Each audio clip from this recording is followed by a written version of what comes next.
हरिशंकर तिवारी ये नाम अब हमारे बीच नहीं रहा, लेकिन इस नाम से जुड़े किस्से, बाहुबल, अदावत और राजनीतिक सफर की चर्चा जरूर अक्सर की जाएगी, खासकर तब जब यूपी में कोई चुनाव आएगा। पूर्व कैबिनेट मंत्री हरिशंकर तिवारी के निधन के साथ ही गोरखपुर से लेकर उत्तर प्रदेश तक की राजनीति में एक महत्वपूर्ण अध्याय का अंत हो गया। अपराध से लेकर सियासत जगत तक झंडा बुलंद करने वाले हरिशंकर की अहमियत इसी बात से समझी जा सकती है कि वो हर सरकार में मंत्री रहे, चाहे भाजपा हो, कांग्रेस हो, सपा हो या फिर बसपा हो, सब में उनकी बराबर पूछ रही थी। लेकिन आज एक ऐसे ही किस्से के बारे में बात करेंगे जो इस वक्त के सीएम और उस वक्त के सांसद योगी आदित्यनाथ से जुड़ा है।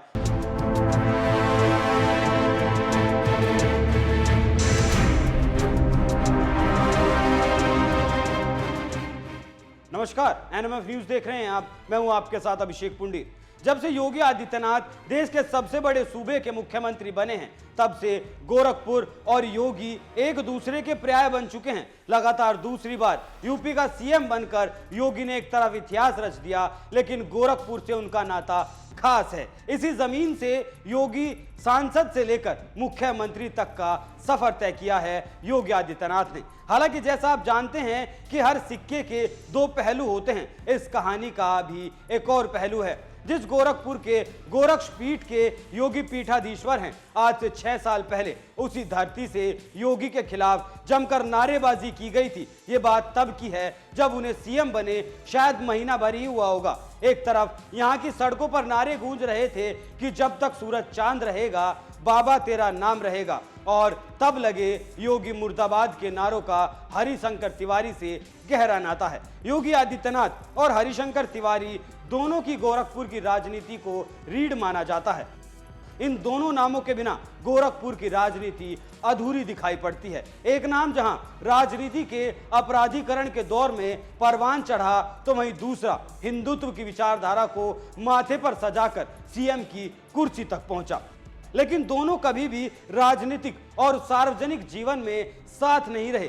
दूरियां बरकरार रही, अहम वजह रही जातीय गोलबंदी की राजनीति। योगी जहां उस गोरक्ष पीठ का प्रतिनिधित्व करते हैं जिसे दिग्विजयनाथ के वक्त से ठाकुरों की पीठ कहा जाता है, और दूसरी तरफ हरिशंकर तिवारी ने ब्राह्मणों को लामबंद करने का काम किया था। हरिशंकर तिवारी की गिनती उन नेताओं में होती है जिन्होंने पूर्वांचल ही नहीं पूरे यूपी की राजनीति को बदल कर रख दिया।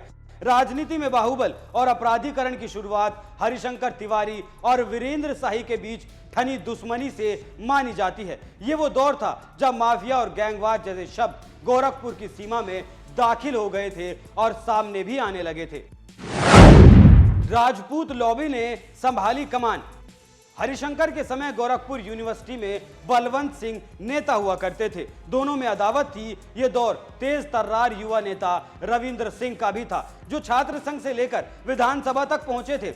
हरिशंकर के मजबूत होने के बदलते दौर में बलवंत और रविंद्र दोनों की हत्या कर दी गई। आरोप गाहे बगाहे हरिशंकर पर ही लगा। इसके बाद राजपूत लॉबी की कमान संभाल ली वीरेंद्र शाही ने। वीरेंद्र शाही को ठाकुर गुट का अगुवा माने जाने लगा। यह भी माना जाता था कि उन्हें गोरक्ष पीठ का समर्थन हासिल है। वहीं दूसरी तरफ हरिशंकर ब्राह्मण बिरादरी के नेता बनकर उभरे। दोनों नेताओं के बीच अदावत ने देखते ही देखते पूरे इलाके में ब्राह्मण बनाम क्षत्रिय लामबंदी शुरू करा दी। शाही और तिवारी ने गोरखपुर नॉर्थ ईस्ट रेलवे मुख्यालय पर कब्जा हासिल करने की होड़ शुरू कर दी। रेलवे टेंडर के खेल में तमाम लाशें गिरी, लेकिन अदावत चलती रही। कोई भी झुकने को तैयार नहीं था। इसलिए इस डैमेज कंट्रोल को रोकने के लिए, इसकी भरपाई करने के लिए गैंगस्टर एक्ट को लागू किया गया। हरिशंकर का राजनीतिक सफर। हरिशंकर ने चिल्लूपार से राजनीति शुरू की। वहीं शाही भी महाराजगंज की लक्ष्मीगंज सीट से चुनाव जीत गए। दोनों में वर्चस्व की जंग जारी रही। दुश्मनी में कई लाशें फिर से गिरी। बाद में लखनऊ में 1997 में श्री प्रकाश शुक्ला ने शाही का कत्ल कर दिया।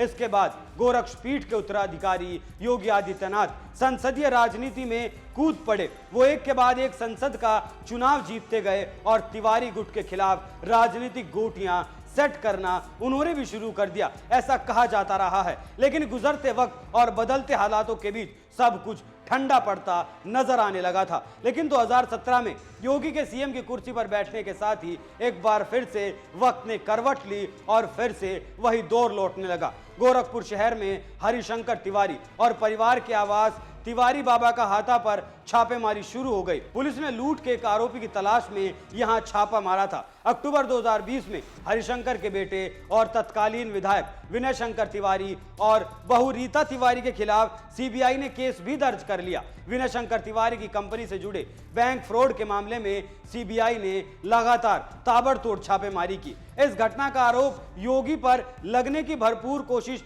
की गई, लेकिन ऐसा नहीं था। ये कोई पर्सनल दुश्मनी नहीं थी, बल्कि योगी सरकार की जीरो टॉलरेंस की नीति थी, जिसमें हर वो इंसान, वो माफिया नपा जो गलत काम में लिप्त था। 2017 के अप्रैल महीने में पुलिस की तरफ से बिना वारंट घर में घुसकर छापेमारी की घटना के बाद बुजुर्ग हरिशंकर तिवारी खुद डीएम ऑफिस की तरफ धरना देने के लिए चल पड़े। उनके पीछे बड़ी संख्या में लोगों का कारवां जुड़ता चला गया। योगी सरकार पर बदले की भावना से कार्रवाई करने के आरोप लगाकर जमकर नारेबाजी की गई। बदलते दौर में गोरक्षपीठ और तिवारी हाथा के बीच अप्रत्यक्ष जंग उसके बाद फिर थमती नजर आई। योगी के सीएम बनने के बाद तिवारी फैमिली पर कभी छापेमारी तो कभी सीबीआई जांच की आंच भी अब ठंडी पड़ने लगी थी। जैसे पहले एक तूफान के बाद सब कुछ शांत हो चला था, इस कार्रवाई के बाद भी धीरे धीरे सब कुछ पटरी पर लौटने लगा था। लेकिन 16 मई की शाम हरिशंकर तिवारी की मौत के बाद सीएम योगी आदित्यनाथ की तरफ से कोई भी शोक संदेश जारी नहीं करने से लोगों ने दबी जबान में इस बात का जिक्र करना शुरू कर दिया कि ये फिर से दुश्मनी वाले ही हालात हैं। हालांकि योगी के साथ इसे अदावत कहें या फिर दुश्मनी, इस बात के कभी कोई प्रमाण सामने नहीं आए। ये हमेशा से सांकेतिक नजर आई। लेकिन लोगों का काम है चर्चा करना और गड़े मुर्दे उखाड़ना, तो अक्सर ये सामने आता ही रहेगा। 6 बार विधायक, 5 बार मंत्री। वैसे अगर आपको हरिशंकर के राजनीतिक जीवन से वाकिफ कराऊं तो पूर्वांचल की ब्राह्मण सियासत का अहम चेहरा माने जाते थे। हरिशंकर तिवारी वो 6 बार विधायक चुने गए और 5 बार मंत्री रहे। हरिशंकर तिवारी कल्याण सिंह से लेकर मायावती, मुलायम सिंह यादव की सरकारों में मंत्री रहे थे।